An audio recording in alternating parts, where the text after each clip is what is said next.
মোৰ কাৰণে অনুপ্ৰেৰণা জুবিন দাই কেনেকৈ যোগাইছিলে। জুবিন দাইতো সদায় অনুপ্ৰেৰণা যোগাই আহিছে, কিন্তু কথাৰে এদিন ৰাতি জুবিন দাৰ লগত সাধাৰণতে বহুত মানুহ আহে। সেইদিনা নাজানো কিয় জুবিন দা অকলে আহিছিল ষ্টুডিঅ'ত। আজিৰ পৰা 8 বছৰমান আগৰ কথা। মই তেতিয়া এটা দুটা গান কৰা আৰম্ভ কৰিছোঁ। অনুপম কোঁৱৰ বুলি মোৰ লগৰ এজনৰ তাত জুবিন দা আহি সোমাইছে, মই তাত বহি আছোঁ। সেইদিনাও একে সোমাই মোক কৈছে, তই ডক্টৰ নহয় জানো? হয় দাদা, মই পঢ়ি আছোঁ। কি কৰিবি এইবিলাক কৰি? ধেৰ ডক্টৰ আছে, নালাগে নহয়, তই ভাল গান গা। দুইফালে পেৰেলেলি নোৱাৰিবি নহয়। তেতিয়া মোৰো নাজানো কি সাহস হ'ল, ময়ো উল্টাকৈ কৈ দিছিলোঁ, পাৰিম নেকি জুবিন দা? মই অলপ বেলেগ, আপোনাৰ নিচিনাই। আপুনি দেখোন কিমান কাম কৰে, গানো লিখে, সুৰো কৰে, চিনেমাও বনায়, এইটোও কৰে, সিটোও কৰে, ফুটবলো খেলে। তো মই দুটা কাম কৰিব নোৱাৰিম নে? ঠিকেই, আই লাইক ইট বুলি কৈছিলে। আৰু কৈছিলে, তোৰ কনফিডেন্সটো মোৰ ভাল লাগে, কৰি থাক। তেনেকুৱা সৰু সৰু কথা।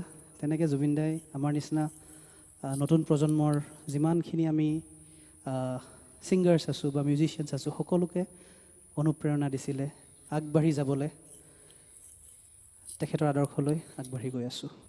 চিফ মিনিষ্টাৰ হিমন্ত বিশ্ব শৰ্মাক এইটোৱে অনুৰোধ কৰিব খুজিছোঁ যে তেওঁলোকে যিটো টীম নিয়োগ কৰিম বুলি কৈছে, সেই টীমটো যাতে অতি সোনকালে তেওঁলোকে ইমপ্লিমেণ্ট কৰে, যাতে জুবিনৰ যিটো আমাৰ জুবিন গাৰ্গে ন্যায় পাব লাগে বুলি আমি বিশ্বাস কৰোঁ, সেই ন্যায়টো যাতে তেওঁ পায়।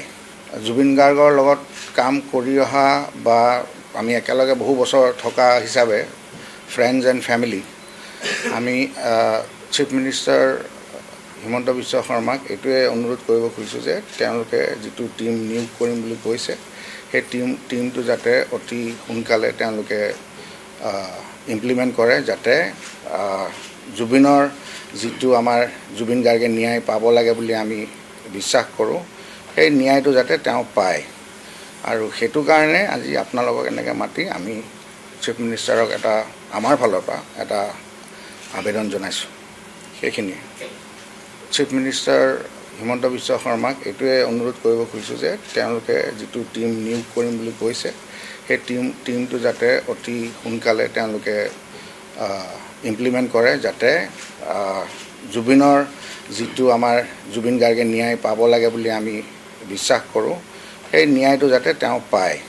জুবিন গাৰ্গৰ লগত কাম কৰি অহা বা আমি একেলগে বহু বছৰ থকা হিচাপে ফ্ৰেণ্ডছ এণ্ড ফেমিলি, আমি চিফ মিনিষ্টাৰ হিমন্ত বিশ্ব শৰ্মাক এইটোৱে অনুৰোধ কৰিব খুজিছোঁ যে তেওঁলোকে যিটো টীম নিয়োগ কৰিম বুলি কৈছে, সেই টীমটো যাতে অতি সোনকালে তেওঁলোকে ইমপ্লিমেণ্ট কৰে, যাতে জুবিনৰ যিটো আমাৰ জুবিন গাৰ্গে ন্যায় পাব লাগে বুলি আমি বিশ্বাস কৰোঁ, সেই ন্যায়টো যাতে তেওঁ পায়।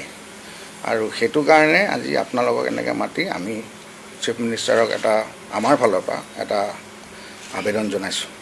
সেইখিনিয়ে। চিফ মিনিষ্টাৰ হিমন্ত বিশ্ব শৰ্মাক এইটোৱে অনুৰোধ কৰিব খুজিছোঁ যে তেওঁলোকে যিটো টীম নিয়োগ কৰিম বুলি কৈছে, সেই টীমটো যাতে অতি সোনকালে তেওঁলোকে ইমপ্লিমেণ্ট কৰে, যাতে জুবিনৰ যিটো আমাৰ জুবিন গাৰ্গে ন্যায় পাব লাগে বুলি আমি বিশ্বাস কৰোঁ, সেই ন্যায়টো যাতে তেওঁ পায়। জুবিন গাৰ্গৰ লগত কাম কৰি অহা বা আমি একেলগে বহু বছৰ থকা হিচাপে ফ্ৰেণ্ডছ এণ্ড ফেমিলি, আমি চিফ মিনিষ্টাৰ হিমন্ত বিশ্ব শৰ্মাক এইটোৱে অনুৰোধ কৰিব খুজিছোঁ যে তেওঁলোকে যিটো টীম নিয়োগ কৰিম বুলি কৈছে, সেই টীমটো যাতে অতি সোনকালে তেওঁলোকে ইমপ্লিমেণ্ট কৰে, যাতে জুবিনৰ যিটো আমাৰ জুবিন গাৰ্গে ন্যায় পাব লাগে বুলি আমি বিশ্বাস কৰোঁ, সেই ন্যায়টো যাতে তেওঁ পায়।